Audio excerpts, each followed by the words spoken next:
আবুল সমরকান্দি রহমতুল্লাহ আলাইহি এক ঘটনা উল্লেখ করেন। একবার ওমর রাদিয়াল্লাহু তাআলা আনহুর জামানায় ওমর রাদিয়াল্লাহু তাআলা আনহুর কাছে এক বাবা তার সন্তানকে নিয়ে আসছে।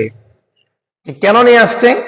যে সন্তান বাবা মার কথা শোনে না, সন্তান পিতামাতার অবাধ্য। এখন বাবা মনে করছে যে ওমর তো হলো রাগী মানুষ, শাসক মানুষ, যদি ওমরের কাছে নিয়ে আসা যায় আর ওমর কয়েকটা ধমক টমক দিয়ে দেয় তাহলে সন্তান ঠিক হয়ে যাবে, সন্তান কথা শুনবে। তখন ওমর রাদিয়াল্লাহু তাআলার কাছে বিচার নিয়ে আসলেন যে আমিরুল মুমিনিন, আমার এই সন্তান সেই আমাদের অবাধ্য, সে আমাদের কথা শোনে না, তার উপর আমাদের যে হক রয়েছে অর্থাৎ আমাদের মান্য করার যে অধিকার তার আছে সে আমাদেরকে মান্য করে না, সে আমাদেরকে অমান্য করে।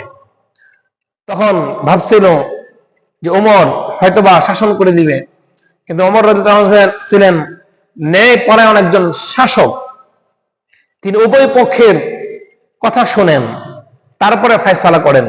আর এটাই ইসলামের নীতি, যে এক পক্ষের কথা শুনে কখনো ফয়সালা দেওয়া যায় না, উভয় পক্ষের কথা শুনে ফয়সালা দিতে হয়। তখন বাবার এই অভিযোগ শুনে সন্তানকে জিজ্ঞেস করলেন, তোমার বাবা যে অভিযোগ করেছে এটা সত্য কিনা?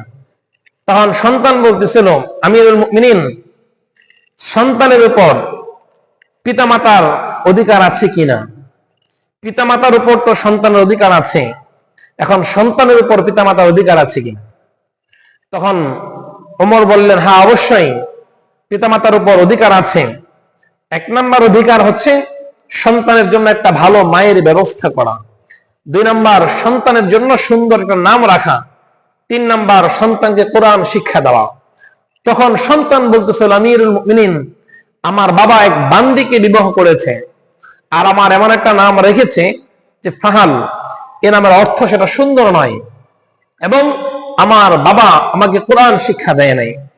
বাবার উপর যে অধিকার ছিল, বাবার যে দায়িত্ব ছিল, বাবা সে দায়িত্ব পালন করে নাই।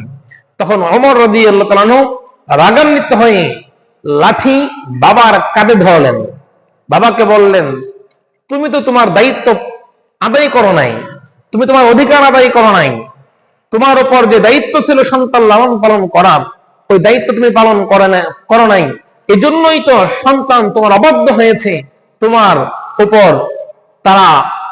উপর তার মান্য নাই, তোমাকে সে অমান্য করে। যদি তুমি তোমার দায়িত্ব পরিপূর্ণভাবে আদায় করতে সন্তানের উপর, তাহলে সন্তানও তোমার দায়িত্ব ভালোভাবে আদায় করত এবং তোমাকে মান্য করত, তোমার অবাধ্য হতো না।